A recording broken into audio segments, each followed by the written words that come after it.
어느 가정에 초등학교 다니는 큰아들 녀석이 엄마에게 묻습니다. 엄마, 미인방명이란 말이 뭐예요? 그때 엄마가 아름다운 여자는 오래 살지 못하는 거란다 라고 이렇게 알려줬습니다. 그러자 이 녀석이 그 말을 하는 말이 휴, 다행이다 라고 말을 하는 겁니다. 뭐가 다행이니? 우리 엄마는 오래 살 테니까 라고 말하는 겁니다. 이런 아들 군밤이라도 줘야 됩니까? 아니면 잘했다고 칭찬해야 되겠습니까? 내 작은 아이가 TV에서 미인 선발대회를 하는 모습을 보더니 엄마한테 묻기를 엄마 미인 선발대회가 뭐예요? 하고 묻습니다. 그러자 세상에 제일 예쁜 여자를 뽑는 대회란다 하고 일러주니까 이 아이가 엄마를 똑바로 쳐다보면서 아주 진지하게 묻습니다. 그럼 엄마 왜 저기 안 나가셨어요? 라고 묻는 말입니다. 엄마는 그 말을 듣고 그렇게 마음에 큰 감동이 되었다고 합니다. 여러분은 어떤 아들에게 더 마음이 가십니까? 우리나라 조선시대는 반상의 차이가 극심했습니다. 그래서 양반과 상인이 있어서 그 신분의 벽을 결코 어떤 것으로도 뛰어넘지 못한다고 이렇게 여겼습니다. 그런데 노비 신분으로 태어나서 벼슬길에 오른 사람이 장영실 외에, 장영실밖에 우리가 없다고 생각하지만 장영실 외에 또 하나 반석평이라는 사람이 있었습니다. 이 사람은 조선 중종 때 문신인데 그가 학문을 쌓기 시작한 이유는 자기가 사람으로 태어나서 사람 구실 좀 하고 싶다는 이런 생각 속에 그가 글을 익히면서 이제 배움의 길에 뛰어들게 됩니다. 근데 그 주인이 이를 가상히 여겨서 그 노비 신분의 노비 문서를 불태워버리고 그를 이제 그 노비 그런 신분에 면천해 줘서 그로 하여금 공부의 길을 열어주게 됩니다. 그리고 자기 집에서 자기가 데리고 있으면 원래 그 신분이 드러나기 때문에 자기 아는 사람 가운데 반시 집안의 양자로 보내서 그 이름도 반석평이라고 이름도 개명하게 됩니다. 이래서 이 사람이 공부를 해서 과거 시험을 치렀는데 여기서 급제하게 됐고 그래서 조선 8도 관찰사를 다 지내고 그리고 나중에 정의품 형조판서 자리까지 오르게 됩니다. 그때 성우 이익의 성우 사설에 따르면 이런 얘기가 전해집니다. 이 반석평이 어느 날 이제 형조판서 가마를 타고 가는데 그 옛날 주인의 아들 이오성이 거짓골로 길거리에서 돌아다니는 모습을 보자 자기가 타고 가던 가마에서 그대로 뛰어내려서 그 앞에 넙죽절을 했다는 것입니다. 이건 대단히 위험한 일이었는데 자기 신분 세탁이 사실에 드러나면 자칫 목숨까지도 위태한 이런 형편인데 그는 자기가 형조판서에 위치해 있으면서도 옛날 자기가 모셨던 그 주인의 아들이 길거리 거지 행세로 떠돌아다니는 모습 보고 그 앞에 내려서 넙죽절까지 했던 것이죠. 그리고 그는 중종 임금님한테 가서 자기가 노비 신분이었다는 것을 실토하고 자기 형조판서 측에서 면직해달라고 이렇게 이제 품을 합니다. 그러자 중종 임금께서 이를 가상히 여겨서 그를 그대로 벼슬 자리에 머물게 했을 뿐만 아니라 그 몰락한 그 이호성에게도 벼슬을 내려서 복권해 주기까지 했답니다. 중종실록에는 이 반석평이 비록 노비 출신이었지만 문벌에 구애받지 않고 그의 능력으로 그가 등용된 그 바람직한 사례로 이렇게 기록되어 있는 것으로 전해집니다. 그는 사람답게 살기 위해서 글을 배웠고 그리고 과거에 응시해서 그는 형조판서까지 오르게 됩니다. 하지만 그가 진정 사람다웠던 모습은 공부해서 형조판서 된 것이 아니라 그는 형조판서 자리에 있으면서도 주인의 은혜를 잊지 않고 그는 가마에서 내려서 자기 목숨이 위험한데도 불구하고 그는 넙죽 옛날 모셨던 주인 아들에게 절을 한 모습 속에서 결코 은혜를 잊지 아니하려는 그 모습 속에서 참된 인간다움의 모습을 드러내고 있는 것입니다. 어떤 사람이 그토록 개를 좋아하길래 왜 그렇게 개를 좋아하느냐 물었더니 그 대답이 충격적이었습니다. 하는 말이 개는 배신하는 법이 없습니다 라고 이렇게 대답하더랍니다. 소위 사람이라고 하면서 때로는 친구를 배신하는 걸 막론하고 자기를 길러준 부모까지도 배신하는 이런 세태 속에서 개는 결코 주인을 배신하지 않는다는 이 말이 우리에게 참으로 큰 충격을 가져다 줍니다. 흔히 은혜를 저버리는 사람을 가르쳐서 개만 또 못하다고 이렇게 욕을 합니다. 다만 사람답다는 말은 곧 은혜를 은혜로 아는 것이 이것이 사람다운 모습이요. 성도답다고 말한다면 그건 하나님의 은혜를 깨닫고 그 은혜에 보답할 줄 아는 것이 성도답다고 이렇게 말할 수 있을 것입니다. 구약 성경에 보면 복의 개념을 샬롬, 즉 평강이라고 이렇게 표현하고 있습니다. 근데 신약에 와서 좀 달라지는데, 신약에 와서는 가장 큰 복이 바로 카리스, 하나님의 은혜라고 이렇게 소개하고 있습니다. 성경 신약 성경 마태복음 1장 1절에 보면 아브라함과 다윗의 자손 예수 그리스도의 계보라라고 이렇게 처음 이제 마태복음이 시작됩니다. 아브라함과 다윗의 자손 예수 그리스도의 계보라 하면서 성경 막 시작하면서 아브라함과 다윗의 이름이 언급되고 있습니다. 그러면 사도행전 13장 22절에 보면 내가 이 세 아들 다윗을 만나니 내 마음에 맞는 사람이라 내 뜻을 다 이루리라고 말씀하시면서 다윗이 하나님의 마음에 맞는 사람, 하나님 마음에 합한 사람이란 이런 참으로 특별한 이런 칭호가 그에게 주어지는 것을 볼 수가 있습니다. 어떻게 다윗은 성경이 막 시작하자마자 그 이름이 소개되고, 그리고 하나님의 마음에 맞는 사람, 하나님의 마음에 합한 사람이라는 이런 특별한 은총을 입을 수 있었을까? 무엇보다 그는 첫째 하나님의 은혜를 아는 사람이었습니다. 오늘 말씀 1절 보면 여호와께 주의 모든 원수를 무찌르사 왕으로 궁에 평안히 살게 하신 때, 그는 이제 나라가 안정되면서 그가 직접 전쟁터에 나가지 않아도 넉넉히 나라의 국방을 든든히 지킬 수 있었고 국가의 모든 것이 다 태평성대를 이루고 있었습니다. 이런 이제 상황이 되자 그는 굳이 전쟁터에 나가지 않았을 뿐만 아니라 백향목 왕궁에 가면서 그는 편안히 지낼 수 있게 된 이런 시점에 이르게 된 것입니다. 이렇게 되면 옛날 루이 14세가 그랬던 것처럼 짐이 곧 국가다 하고 이렇게 얘기하면서 절대 권력을 행사하고 모든 것을 자기 공로 돌릴 수 있는 이런 유혹을 받기 쉬운 입장이었지만, 이런 때 다윗은 자기 신분을 결코 잊지 않았습니다. 다윗은 본래 목동 출신이었고 그것도 이세의 8 아들 중에 막내였습니다. 그의 집에 사무엘 선지자가 찾아왔을 때 그는 그 형제들과 아버지가 이제 사무엘 선지자를 맞이할 때 거기에 끼지도 못하고 들판에서 양이나 치고 있던 이런 목동이었습니다.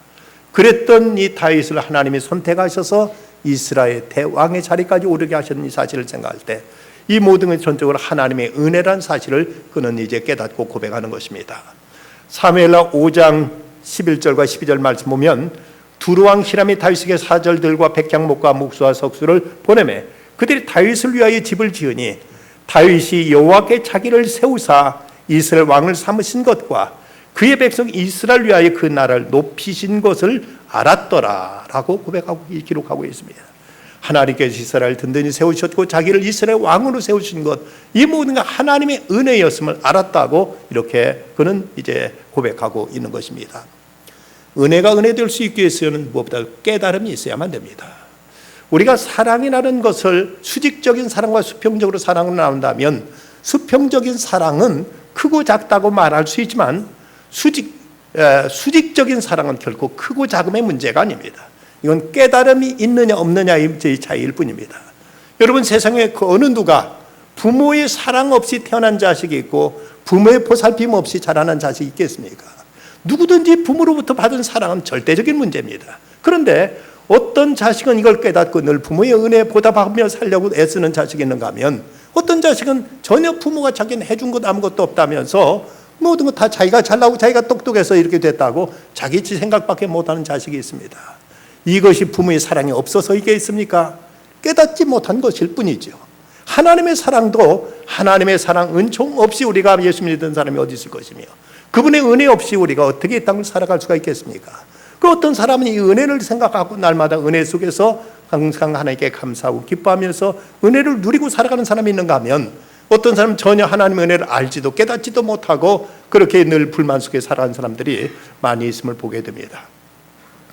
은혜를 깨닫는 길은 무엇인가? 그건 겸손함에 있습니다. 탈무드에 보면 교만한 자에게 하나님의 진리를 가르치기란 당나귀한테 음악을 가르치는 것보다 더 어렵다고 이렇게 말하고 있습니다. 교만한 사람 몇십 년 교회를 다녀도 은혜를 모르고 늘 메마르게 신앙생활합니다. 교만한 사람은 그렇게 몇 시간이고 기도한다고 하지만 늘 울부짖뿐이고 그 기도 속에 진정한 하나님과 깊은 교제를 누리지 못하는 것을 보게 됩니다.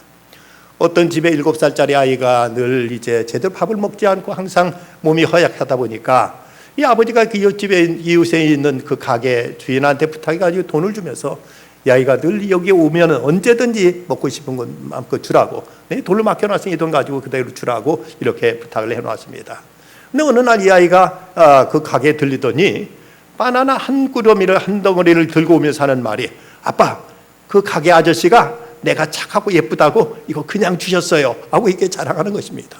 여러분, 이게 그냥 얻어진 것입니까?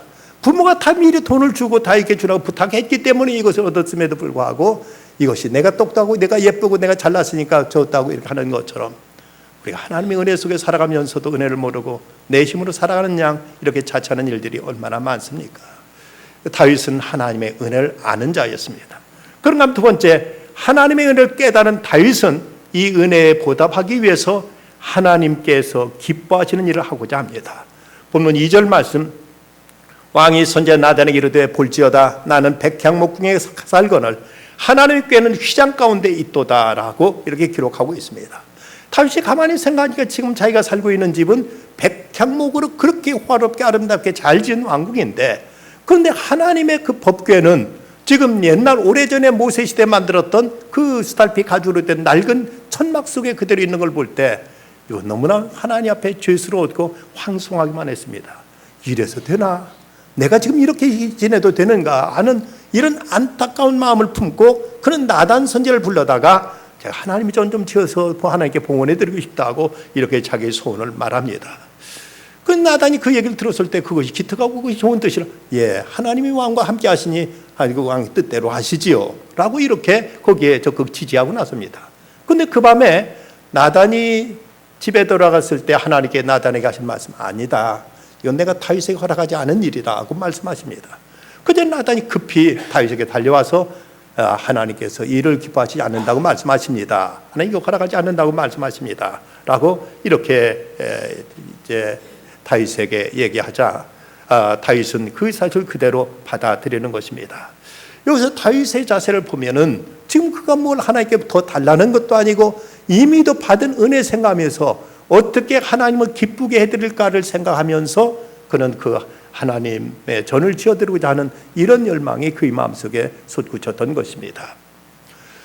링컨이 대통령으로 재직 시에 한 할머니가 그에게 찾아왔습니다. 근데 그때는 링컨이 많은 정적들로부터 가진 비난을 당하고 그리고 시달리고 있던 그런 때 한 할머니가 찾아와서 링컨을 뵙겠다고 비서실에 얘기를 합니다. 근데 비서들이 가만히 보니까 이 할머니는 뭐 특별한 중요한 업무가 있는 것 같지도 않고 지금 그렇지 않아도 바쁘고 복잡한 대통령한테 성가시게 해드리는 것 같아가지고 그분을 돌려보내려고 지금 각각해서 바쁘시니까 안 되겠다고 얘기하니까 잠깐이면 됩니다. 잠깐 좀 만나게 해달라고 사정하는 겁니다. 그렇게 얘기할 때 마침 링컨이 지무실에서 이 비서들이 있는 곳으로 들어왔습니다. 그 모습을 보고 이 할머니가 반색을 하면서 대통령님 잠깐 좀 이제 그 뵈었으면 좋겠습니다. 잠깐이면 됩니다. 라고 얘기하자 워낙 마음이 좋았던 링컨이라 그럼 들으시라고 해서 자기 집무실로 데려갑니다. 그때 링컨이 그 할머니가 묻기를 할머니 제가 무엇을 도와드리면 되겠습니까? 라고 물었습니다. 그런데 이 할머니가 하는 얘기가 아닙니다. 제가 온 것은 그게 아니고요. 대통령님이 늘 나라를 위해 쓰고 수고하시는데 뭔가 제가 고마워서 이 국민들의 고마운 뜻을 좀 제가 전하고 싶어서 대통령 좋아하시는 쿠키를 제가 집에서 좀 구워왔습니다. 대통령님, 국민들은 대통령을 사랑하고 그리고 저도 대통령을 존경해서 대통령께 조금이라도 기쁨을 드리고자 이걸 가져왔으니까 맛있게 드십시오 하고 내미는 겁니다. 이때 링컨은 그런 말을 남깁니다. 자기가 대통령으로 재직하면서 그 순간처럼 참으로 그에게 큰 위로와 기쁨이 되었던 때가 없었노라고.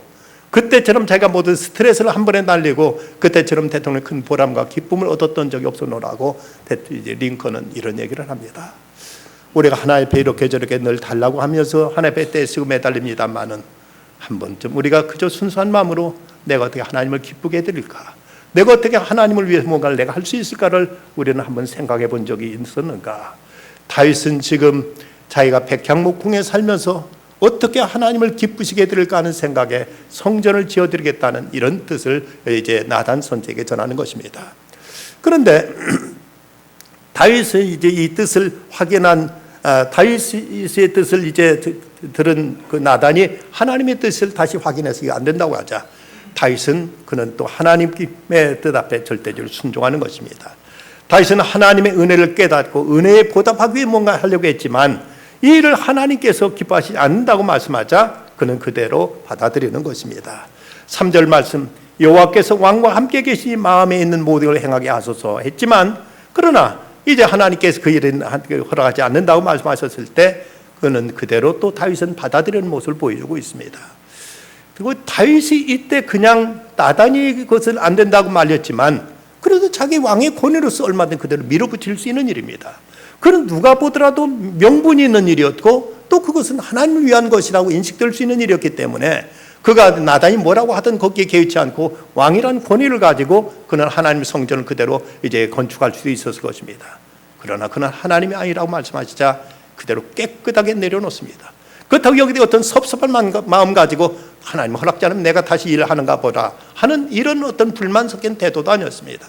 그는 그 일을 자기 아들 솔로몬을 통해서 이룰 수 있도록 자기가 가진 모든 금은 보화들을 다 바쳐가면서 일에 정성을 다해 준비합니다. 하지만 자기 손으로 지어서는 안 된다는 말씀 들었을 때 깨끗하게 이것을 내려놓는 모습을 보여주고 있습니다. 처음에는 왜 일이 안 되는지조차도 몰랐습니다. 나중에 가서야 역대상 28장 3절에 보면 하나님이 내게 이르시되 너는 전쟁을 많이 한 사람이라 피를 많이 흘렸으니 내 이름을 위하여 성전을 건축하지 못하리라 하셨느니라. 훗날에서 깨닫고 그런 뜻이 있었구나 하고 그는 이제 나중에서 깨닫습니다만 이전에는 왜인지도 모르고 안 된다는 말씀 앞에 그는 절대적으로 순종을 했던 것입니다. 다윗이 이처럼 하나님 뜻을 확인하고 순종하는 삶을 살 수 있었던 것은 그에게는 언제나 나단이나 갓 선지자 같은 하나님의 경건한 사람, 거룩한 사람, 하나님의 종들이 그의 곁에 있었고 늘 다윗은 그들을 가까이 하며 그들과 교제하였기에 그들로부터 그가 또 잘못할 때는 또 책망도 받고 그 어떻게 해야 될지 모를 때는 또 하나님 뜻을 전달도 받으면서 늘 지도받는 이런 삶을 살았기에 이것이 가능했습니다. 그런데 이 점에 있어서는 솔로몬은 전혀 판이했습니다. 솔로몬에 대한 성경의 기록을 보면 솔로몬의 그 재위 기간 동안 선지자 이름이 단 한 사람도 등장하지는 않습니다. 왜 그럴까? 다윗 때는 그렇게 나단이라든가 갓선제 같은 사람이 있어서 늘 다윗 옆에서 그에게 하나님의 말씀을 전하면서 어드바이스를 했지만 이 솔로몬 때는 한 사람도 없었던 것은 아마도 솔로몬 자기가 그렇게 똑똑하고 지혜롭다는 그 자만심 때문에 그는 누구도 선지자들 옆에 두질 원치 않았고 그들의 말에 기울이지 않았기에 성경에 그 선지자 이름이 그 시대는 한 사람도 등장하지 않는 것으로 이렇게 보여지고 있습니다. 그랬기에 자기 머리 좋은 것만 믿고 제 생각대로 행했기에 그 젊은 날 그는 방탕과 향락에 빠졌어도 아무도 그를 책망하거나 바른 길로 인도해 준 적 없었습니다. 솔로몬은 이 때문에 무려 1000명이 넘는 여인들을 가까이 두었고 수많은 정략 결혼을 통해서 점점 우상 숭배에 빠져들어가고 그래서 젊은 날 그 인생을 완전히 낭비했다가 뒤늦게 깨닫고 헛되며 헛되고 헛되나니 헤아릴 수가 모든 헛되다고 뒤늦게야 후회하고 탄식한 모습을 우리는 전도서에서 찾아볼 수가 있습니다. 서양 속담에 당신의 친구를 내게 보여달라.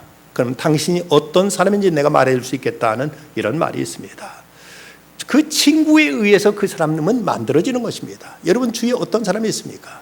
어떤 사람은 주변에 친구가 있어서 늘 하나님을 찬양하고 그리스도의 사역을 함께 의논하고 그리고 자기가 받은 신앙적인 간증을 늘 항상 입에 달고 살아가는 사람이 있는가 하면 어떤 친구는 입만 벌렸다 하면은 하나님을 모독하고 교회를 조롱하고 믿는 신앙을 폄훼하는 이런 사람도 없지 않아 있습니다. 이거야말로 영적으로는 재앙입니다. 여러분 주위에 정말로 믿음이 여러분에게 도움이 될 사람이 있습니까? 아니면 믿음이 손해볼 믿음에 대해서 비난하는 사람들 여러분의 주변에 두고 있습니까? 우리는 하나님의 뜻을 바로 알고 그 뜻에 순종하고자 했던 이 다윗의 모습을 우리는 여기서 배울 수 있어야 됩니다. 건강제약품 맨솔의 땀으로 만들어가지고 백만장자가 된 엘버트 알렉산더 하이드는 1930년대 경제 대공황 때 그 당시로서는 상당히 큰 돈이었던 10만 달러의 부채 그는 이제 파묻히게 됩니다. 그자 그 모든 걸 다 정리해가 팔아서 빚잔치를 다 한 다음에 그가 그리고 나서 새롭게 결심하고 시작한 일이 있었는데 그 무엇인가 하면 그가 하나님 앞에 철저하게 11조를 드리기로 그는 결심하게 됩니다. 그런데 주변 사람들이 그에게 당이 제정신이냐고 이렇게 비난하자 이때 하이드가 대답한 말은 내가 깨달은 것은 하나님의 빚부터 갚아야 된다는 것이다 대답하며 그는 이제 철저하게 그때부터 11조 생활을 시작합니다.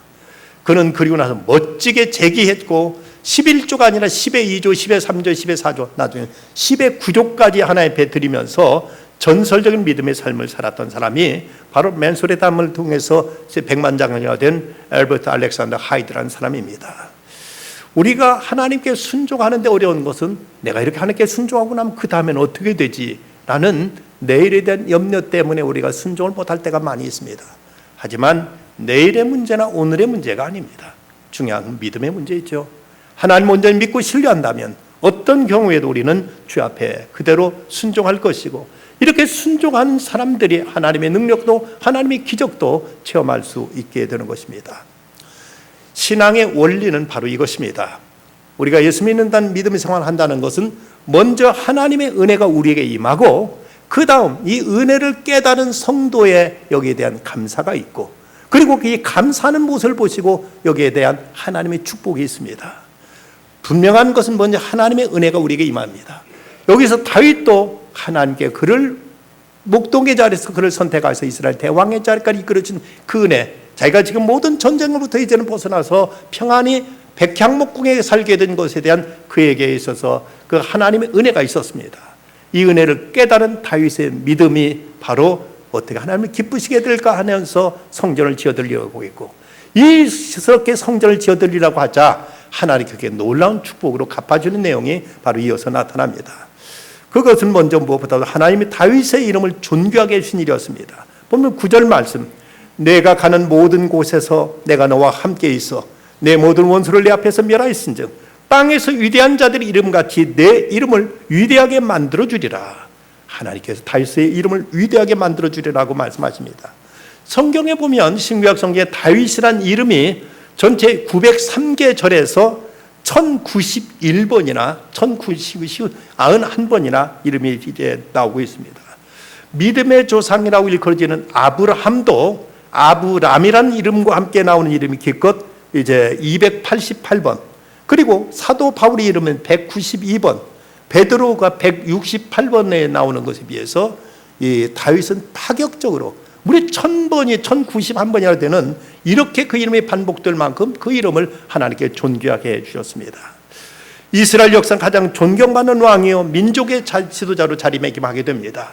그래서 지금도 이스라엘 백성들, 이스라엘 국가에서는 이스라엘 국가의 깃발이 국기가 뭔가 하면은 다윗의 별, 다윗의 별을 육각 여선모가 난 그 별을 이제 이스라엘 국기로 삼아서 이스라엘 사람들은 모두가 다윗 시대의 그 영광이 재현되기를 바라면서 다윗을 향하는 가장 존경의 표로 국기에다도 다윗을 표상하는 이 별을 거기다 새겨놓을 만큼 다윗은 이렇게 모든 이스라엘 백성 모두 존경받는 지도자가 되옵니다. 위대한 사람한테는 위대한 이름이 있습니다. 수치스러운 사람에게는 부끄러운 이름이 있습니다. 누구나 그 이름만 되면 그 이름만 가지고 그를 존경하고 그를 소중히 여기는 사람이 있는가 하면 이름만 나와도 침뱉고 고개 돌리는 사람이 있다면 여러분 우리가 어떤 이름을 지녀야 되겠습니까? 다윗은 예수님까지도 그를 존중히 여기셔서 다윗의 자손으로 오신 것입니다. 우리는 하나님 앞에 어떤 이름으로 과연 기억될 수 있을 것인가? 다윗이 그토록 하나님의 은혜를 깨닫고 하나님께 감사하는 삶을 살려고 했을 때 하나님은 다윗의 이름을 먼저 존귀하게 해주셨습니다. 두 번째, 하나님께서 다윗의 삶을 책임져 주겠다고 약속하십니다. 오늘 말씀 이어지는 11절 말씀, 너를 모든 원수에게서 벗어나 편히 쉬게 하리라. 여호와가 또 내게 이르노니 여호와가 너를 위하여 집을 짓고, 하나님께서 다윗을 모든 대적으로부터 평안하게 하게 될 것을 말씀해 주시고 그 집을 세워주겠다고 말씀하십니다. 다윗이 하나님을 높였더니 하나님께 다윗을 높여주셨고, 다윗이 하나님의 집을 지어드리겠다고 하자 하나님께 그의 가문을, 그의 그 집안을 든든하게 세워주시겠다고 이렇게 하나님께서 약속해 주시는 것입니다. 영국의 엘리자베스 1세 여왕이 나라를 위해서 한 그 기업가를 불러서 영국을 대신해서 저 외국에 나가서 대사로 좀 일해달라고 이렇게 부탁을 합니다. 그런데 그 대사는 왕이 자기를 믿고 그렇게 귀한 직책을 맡기는 건 감사하지만 자기가 지금 벌려놓은 사업이 자기가 이것을 이제 계속 관리하지 않으면 회사가 큰 어떤 경영에 어려움을 겪을 것 같아서 폐하 죄송합니다. 제가 지금 벌려놓은 일 때문에 제가 국가의 일을 맡을 수가 없습니다. 라고 사행을 합니다. 그때 이때 엘리자베스 1세 여왕이 그에게 경은 내 부탁을 듣고 나라를 위해 가서 일해 주시오. 그러면 내가 경의 일을 돌봐주겠소. 라고 이렇게 말을 합니다. 어쩔 수 없이 왕의 명령이라 그대로 나가서 나라를 위해 몇 년 동안 대사직을 감당하다가 돌아오게 됩니다. 근데 돌아와서 보니까 영국 여왕이 도와주고 국가에 도와줘서였는지 그 회사의 경영이 훨씬 더 이제 참으로 놀라운 실적을 올리고 있는 모습을 볼 수 있었습니다. 여왕이 책임져 주고 나라에서 도와주니까 그 기업이 자기가 회사 경영할 때는 비교할 수 없을 만큼 그 회사가 든든하게 이제 성장을 올리고 있었던 것입니다. 하물며 하나님께 우리를 도와주신다면, 하나님께 우리를 책임져 주신다면 우리가 무엇이 문제겠는가, 무엇이 우리가 걱정할 것이겠는가를 우리는 생각할 것입니다. 세 번째, 다윗은 그 자손의 축복을 약속받게 됩니다. 12절 말씀, 내 수완이 차서 내 조상들과 함께 누울 때 내가 내 몸에서 날 내 씨를 내 뒤에 두어 그의 나를 견고하게 하리라 하고 말씀하십니다. 다윗은 바세바의 그 참으로 부끄러운 이런 과거도 있었고 우리아 장군을 죽이는 이런 참으로 몹쓸 짓도 했지만 하나님께 그를 용서해 주셨고 하나님께서 그의 아들 솔로몬을 통해서 이스라엘을 더욱 든든한 나라로 하나님이 세워주셨습니다. 그리고 그 후로 이스라엘 역사 속에 다윗의 그 자손들이 계속해서 대를 이어서 이스라엘 다스리는 왕으로 하나님께서 삼아 주신 것을 볼 수가 있습니다. 연세 드신 분들은 누구나 다 인정하시겠습니다만 부모로서 가장 큰 소원이 있다면 무엇보다도 자식 잘 되는 것 아니겠습니까? 나는 좀 고생했어도 내 대는 이대로 끝날지라도 내 후대 내 자손들은 잘 됐으면 좋겠다는 것이 연세 드신 모든 부모님들 한결같은 바람일 것입니다. 하나님은 다윗의 이 소원을 드렸고 하나님께 그 자손들을 축복해 주신 것입니다. 2014년도 국민일보에 동아대학교 의대 김덕규 교수의 칼럼이 실렸습니다. 칼럼의 제목은 환자 의사를 깨우치다는 제목의 이런 이제 기사입니다.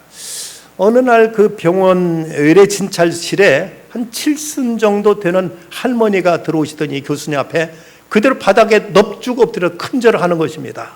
이 교수님도 깜짝 놀라서 그 앞에 같이 이제 맞절을 할 수밖에 없었습니다. 아, 웬일이십니까? 했더니 이분이 그 신장에 종양이 발견돼 가지고 이 교수를 찾아온 적이 있었는데 가만히 보니까 아무래도 이 신장에 이건 암이라서 이걸 수술해야만 된다 생각이 들어서 수술을 권유하고 그리고 자기가 잘 아는 그 비뇨기과 교수를 소개해 가지고 수술을 받게 해줬다는 것입니다.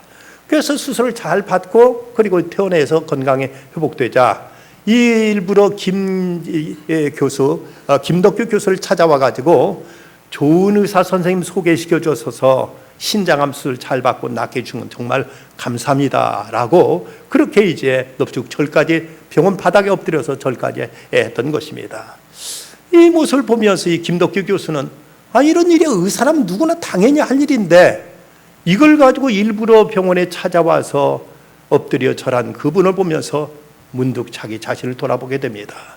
그는 과연 자신은 하나님 앞에 이런 진정 어린 감사를 표현한 적이 있는가 하고 반성하면서 이런 얘기를 하고 있습니다. 나는 그녀가 받은 신장암 수술과 비교될 수 없을 정도로 큰 생명 이식 수술을 받았다. 예수 그리스도의 그 영원한 생명을 그것도 순전히 값없이 오직 은혜로 받았는데 나는 과연 그녀가 했던 것처럼 자신이 드릴 수 있는 최선의 감사를 하나님께 올려드렸는가? 더 이상 생각할 것도 없었다. 지체 없이 의자에서 내려와 연구실 바닥에 엎드렸다. 하나님, 정말 죄송합니다. 늦었지만 이 절 받으십시오. 제게 영원한 생명을 주셔서 정말 감사합니다. 고맙습니다. 신장 이식 수술 받아야 된다고 알려주고, 그리고 교수 하나 소개해 준 것까지도 병원에까지 찾아와서 넙죽 바닥에 엎드려 절한 모습 보고, 나는 하나님께로부터 생명 이식을 받았는데, 그리스도의 생명을 이식받아서 이렇게 하나님의 자녀로 천국 백성이 되었는데 하나님께 한번 제대로 감사한 적이 있었던가. 이 교수는 연구실 바닥에 그대로 엎드려서 하나님 앞에 큰 절을 올렸다는 것입니다. 장영희 교수의 에세이집 살아온 기적, 살아갈 기적이라는 책에 보면 미리 갚아요, Pay Forward라는 실화를 영화한 얘기가 소개되고 있습니다. 캐서린 하이드라는 여자가 트럭을 몰고 가는데 갑자기 트럭에 불이 났습니다. 어쩔까 모르고 당황하고 있는데 웬 남자 둘이 달려오는 겁니다. 그래서 이 남자들이 자기를 해치지는 않을까 하고 막 소리를 지르면서 가라고 고함지르는데, 이 남자들은 거의 전혀 개의치 않고 달려와서는 이 트럭이라는 화재 불을 꺼주고는, 그리고는 아무 말도 안 하고 그대로 이제 갑니다. 그때 이제 하이드라는 여자가, 캐서린 하이드가 얼마나 당황했던지, 고맙다고 인사도 못했고, 저 사람들은 와서 그냥 이렇게 불 꺼주고 이제 자기 공치사도 안 하고 그냥 그대로 가버린 모습 보고, 이거 마음에 큰 부담이 됐습니다. 그래서 그때 생각한 것이, 내가 그 미안함에서 벗어나기 위해서 이제부터는 아예 미리 은혜를 미리 갚자 하는 이런 생각을 하고, 앞으로 살아가면서 입을 은혜에 대해서 자기가 미리 나서서 이제 갚기로 하면서 실천한 이야기를 모아가지고 미리 갚아요라는 이 책을 내게 됩니다. 그런데 어느 날 이 책을 읽은 한 소년이 학교로부터 숙제를 받기를, 너희들이 이 세상을 어떻게 하면 밝은 세상, 좋은 세상을 만들 수 있는지 그 방법을 너희들이 한번 찾아가지고 오고 이것을 어떤 실천 방안으로 만들어 봐라 하는 그 숙제를 받고 나서, 이 이제 하이드라는 사람, 캐서린 하이드의 이 미리 갚아요라는 이 책에 힌트를 얻어가지고, 그때부터 자기가 앞으로 이제 받게 될 은혜, 사람 부모가 됐든 누가 됐든 은혜를 입게 될 사람들한테 미리 하루에 3사람씩 찾아다니면서 거기다 미리 은혜를 갚습니다. 고맙습니다 하고 인사도 하고 그에게 뭔가 자기 친절도 베풀고, 이렇게 하루에 3사람씩 이렇게 자기가 은혜를 미리 갚으면서 사람들 앞에 이런 캠페인을 벌이게 됩니다. 이것이 이제 미리 갚아요라는 Pay Forward라는 영화에 소개된 이야기입니다. 우리가 사람들로부터 살다 보면 이런저런 신세를 지고 은혜를 입게 되지요. 그래서 우리는 그것을 그냥 그때는 미안한 마음 갖고 있다가 좀 지나면 그것도 잊어버리고 늘 그렇게 우리는 빚지며 살아가는 것이 우리 인생이 아닌가. 이런데 좀 더 자유로울 수 있다면 미리 우리가 버릇하면 오직 좋을까. 사람들 미리 찾아 감사하고 미리 고마움을 표하고 미리 나부터도 저 사람들에게 뭔가 내가 이제 은혜를 보답하는, 은혜를 갚는 이런 일들을 한다면 얼마나 자유로울까. 이것이 우리들의 삶 속에 하나님을 향해서는 우리가 미리 은혜를 갚아본 적은 있는가. 미리가 아니라 이미 받은 은혜도 너무 당연하게 여기고 이걸 늘 묻혀둔데 우리는 평생 그저 빚쟁이로 살아가고 있는 이런 모습은 우리에게 없는가 돌아볼 것입니다. 하나님의 은혜를 깨닫는 것이 믿음입니다. 그리고 그 은혜를 보답할 줄 아는 것이, 보답하며 살아가는 것이 축복입니다. 이미도 받은 바 은혜가 많습니다. 은혜를 우리는 하나하나 챙기고 이것을 감사하며 보답하는 중에 하나님께서 여기에 대해서 더 몇 갑절로 크게 갚아주시고 축복해 주시는 풍성한 은혜 가운데 살아가시는 참된 믿음의 사람들이 다 되시기를 주님의 이름으로 축원합니다. 기도하시겠습니다. 거룩하신 아버지 하나님, 오늘도 주님 앞에 나와서 말씀 앞에 섭니다. 다윗은 하나님의 은총을 깨닫고 그가 하나님을 기쁘시게 해드리고자 했을 때 하나님은 도리어 그에게 넘치는 은혜와 축복으로 갚아주셨습니다. 저희도 이 믿음 본받게 하시고 배우게 하시고 행하게 하셔서 참으로 주 앞에 복된 자로 살아가게 하여 주시옵소서. 예수님의 이름으로 기도드리옵나이다. 아멘.